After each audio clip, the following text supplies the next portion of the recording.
Na minha família, desde que eu me conheço por gente muito pequena, nós sempre tivemos muita fé no Padre Donizete. A gente percebe que é uma coisa que não tem como ser copiada, é uma coisa que vem de dentro de cada um. A fé e a devoção das pessoas, uma coisa que passa de geração para geração. A fé popular é a manifestação daquelas pessoas que, de encontro com o santo, reconhecem a fama da sua santidade. Então, elas não é que transformam o santo, elas são também transformadas pelo santo. O senhor acredita em Deus? Eu falei, eu acredito. Ela falou, o senhor está vivo por um milagre. Eu falei, eu sei, do Padre Donizete. Eu tenho certeza que eu recebi esse milagre dele. Para mim, para minha família, ele já é santo, não há mais nada que possa fazer.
A Marcha da Fé ela acontece aqui no Tambaú após a morte do Padre Donizete. As pessoas começaram a vir no dia do seu falecimento. E aí nós temos uma concentração grande de pessoas que vêm até a nossa cidade. Esse número tem aumentado cada ano. E aqui nós acolhemos peregrinos de todos os lugares. E eles vêm justamente pelo testemunho daquilo que o Padre Donizete representa para eles.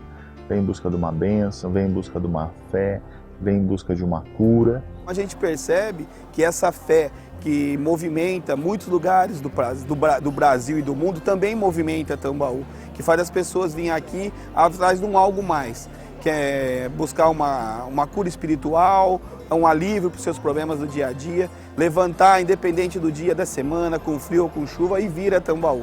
E isso é o que nos move. Quando nós nos relacionamos com a dimensão da fé, nós também lidamos com algo sobrenatural. Então nós vemos que Deus se utiliza dos meios que nós temos para manifestar a sua graça. Ela mostra para nós que aquilo que é impossível para os homens torna-se possível para Deus.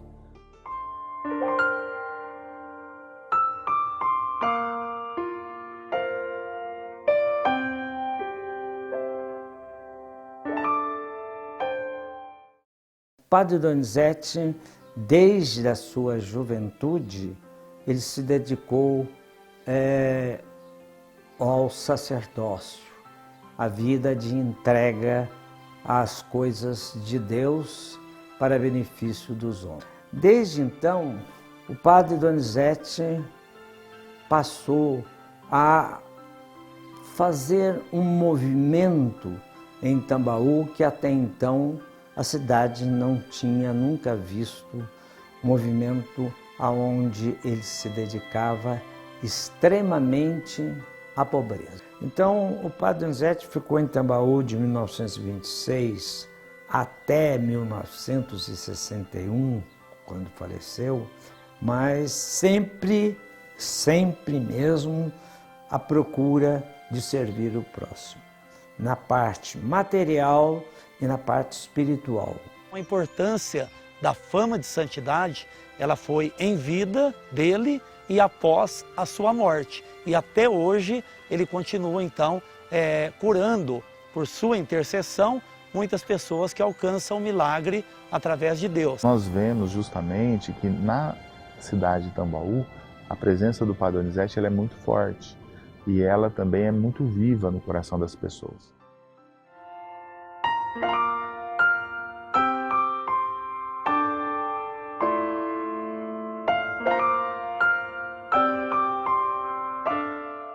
Atrás do mausoléu do padre, aqui no cemitério municipal, então tem um veleiro. Nessas velas, elas têm uma água de cera, né, que é própria da vela, e essa água fica nesse veleiro. Então as pessoas, com toda a fé que elas possuem, né, elas passam essa água na parte do corpo que ela está com algum problema de saúde. E outras pessoas até consomem, bebem essa água. Ela não é própria para isso, porque não é uma água potável, né? É uma água de cera das velas. Mas a fé das pessoas é inexplicável, né? Elas acreditam que aquilo irão curá-las e depois a gente ouve os depoimentos e realmente elas alcançam essa bênção, essa graça. E você pega as pessoas de 30, 40 anos que não conheceu o Padre Donizete, mas vem aqui devido àquela fé que os avós, os bisavós, os pais tinham nele, daquele lance de colocar o copo de água em cima, em cima da mesa, ao lado do rádio, para ouvir a bênção do padre e passar para as pessoas.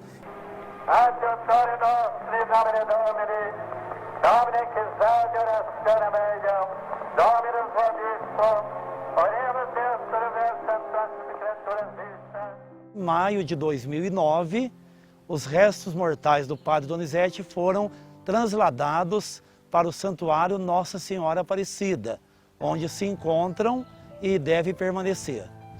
E este local, aqui no cemitério, este mausoléu, mesmo após essa transladação dos restos mortais, continua sendo muito visitado pelos romeiros, pelos devotos, pelos fiéis. Após a retirada, né, dos restos mortais do padre, foi colocada uma placa de vidro naquele mesmo dia.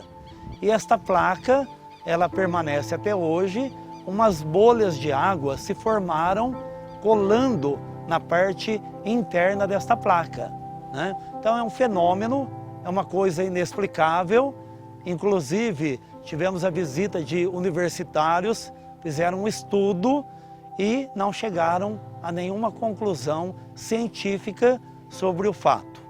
A fé popular, nós vimos já, quando as pessoas se aproximam de pessoas que vivem de Deus, como o Padre Donizete, e reconhecem as suas palavras, os seus gestos, como uma experiência de Deus. Então, claro que na pessoa do Padre Donizete, muita gente ia atrás dele, perseguia assim suas palavras, os seus gestos, né? E via nele Deus agindo, né?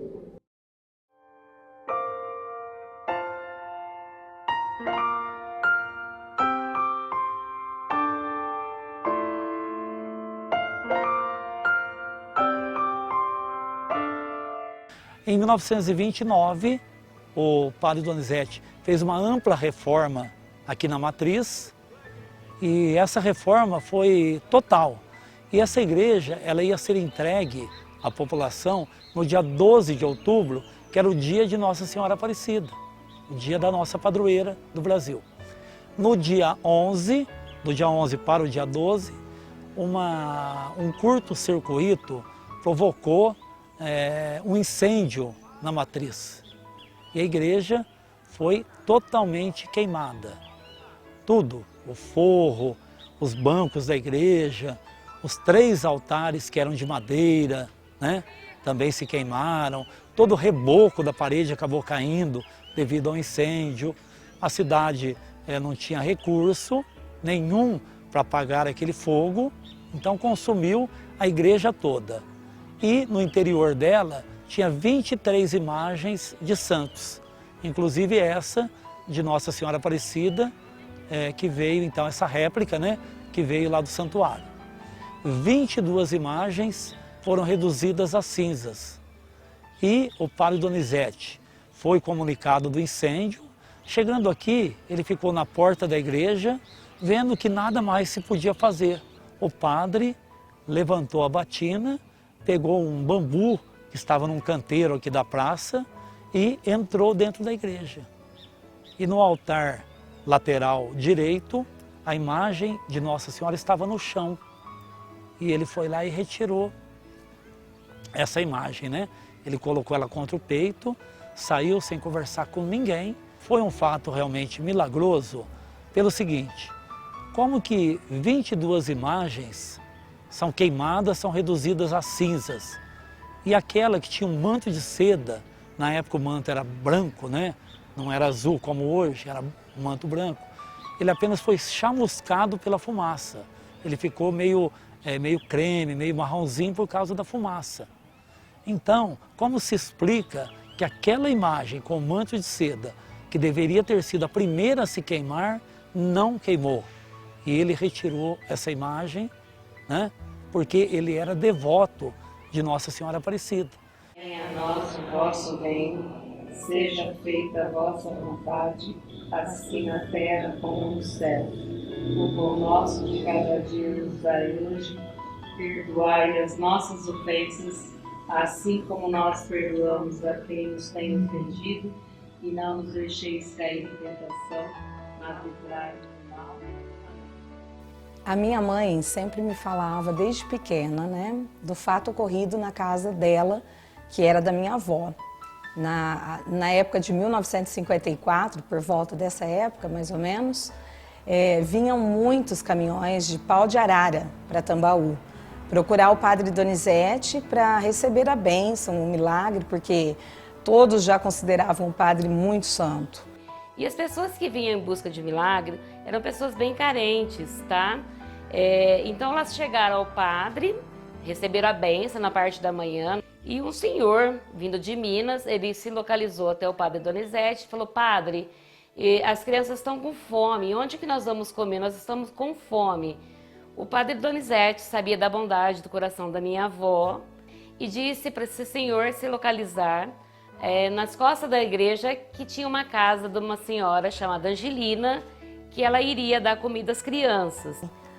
A minha avó nem pensou duas vezes, falou: olha, eu tenho pouca comida, a comida que eu fiz foi para minha família, para almoçar no domingo, mas eu posso servir as crianças e os idosos. Foram entrando 3 crianças, foram entrando outras pessoas do mesmo pau de arara, foram entrando todos os idosos, minha avó foi dando comida para todo o caminhão. Na época vinha 25, 30 pessoas em cada caminhão pau de arara.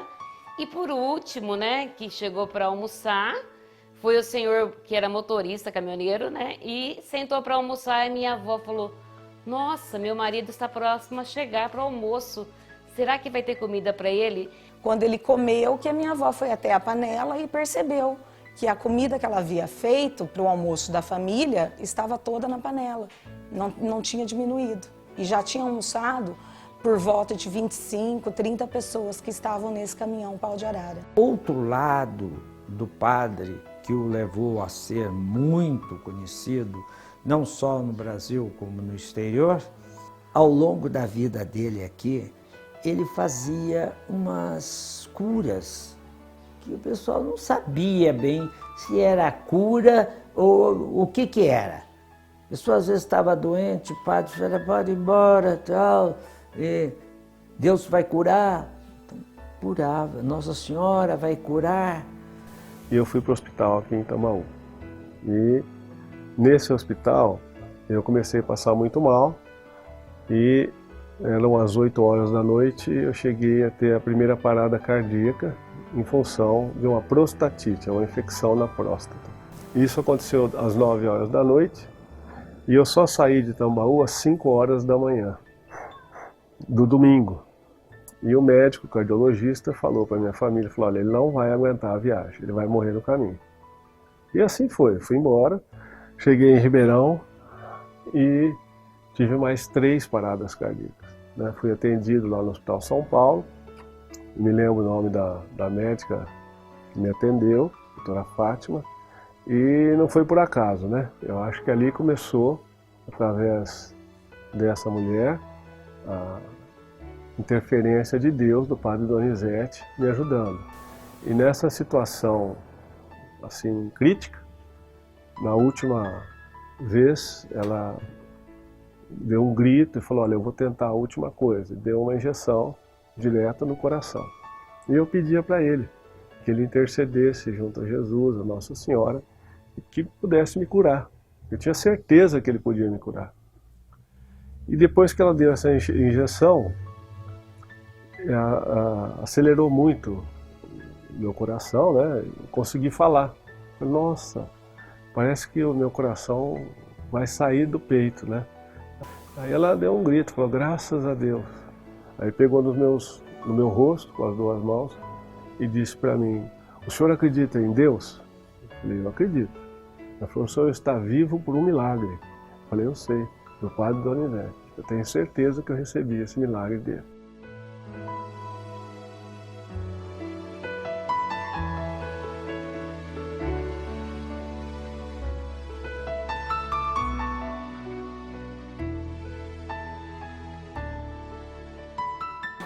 Eu levei um tombo e nesse tombo eu desmaiei. Quando eu fui levantar, aí eu só mexia o corpo da cintura para cima. A minha irmã mudou para Porto Ferreira. Aí ela falou, vamos lá em Tambaú, estão dizendo que tem um médico que faz milagre. Vamos lá, você quer? Eu falei, eu quero. Na hora que o Padre Donizete estava dando a bênção, que todo mundo levantava a garrafa com água, meu cunhado também, e eu me concentrei, eu nem sabia até o que eu pensava, de tão, parece que eu queria ir lá no céu. Aí eu pedi para Donizete, e nisso vem uma chuva, com este sol, caía aquelas gotas de água, que era a coisa mais linda, parecia prata. Ele na janela ali dando a bênção, e aquela chuva, aí minha irmã preocupou, porque fomos para casa, toda molhada, daqui até Porto Ferreira. Aí ela veio com o cafezinho, falou para mim, fez mal, a sua febre aumentou. Falei, fica quietinho, joelho aqui, vamos rezar. O Padre Donizete está aqui, ele está comigo.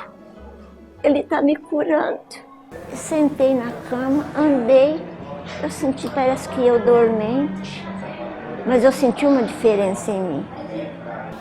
Aí comecei a chorar. Falei, eu não falei, sabe? Eu recebi a graça, nós dois choramos demais. Então, é uma gratidão para o resto da minha vida, dessa graça que eu alcancei com o Padre Donizete.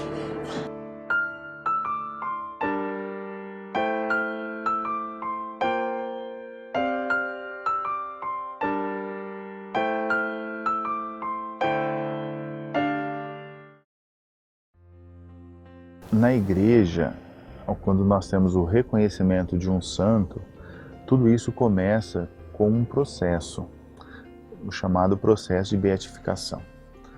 Esse processo, ele se dá da seguinte maneira: o bispo diocesano, juntamente com a Comissão Episcopal do Brasil, faz um pedido à Congregação da Causa dos Santos para que possa começar um processo de beatificação. O processo primeiro parte das manifestações que as pessoas têm, portanto, da fama da santidade, no caso do Padre Donizete.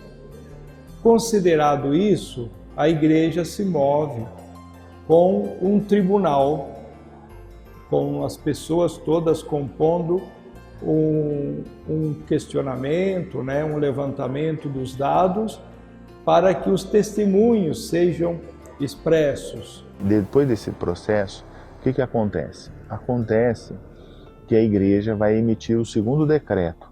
Significa, ele se torna venerável. As virtudes heróicas dele podem ser imitadas por todas as pessoas. Depois que ele é venerável, a igreja trabalha um milagre para que ele possa ser beatificado. O próximo passo é da beatificação. Exige um milagre. Este milagre já foi aprovado. Em março eu estive lá no Vaticano para agradecer o Papa, a Sagrada Congregação, e eles já me noticiaram que os 7 médicos confirmaram o milagre. E agora esperamos só os teólogos e os cardeais e o Papa que confirma para a gente marcar a data da festa da beatificação em Tambaú. A beatificação é um momento muito forte quando aquele candidato ele começa a ser venerado, a ser cultuado dentro da igreja como um beato, não é? Depois que ele é beatificado, a igreja trabalha um outro milagre para que ele possa ser canonizado e possa ser declarado como santo por toda a nossa igreja.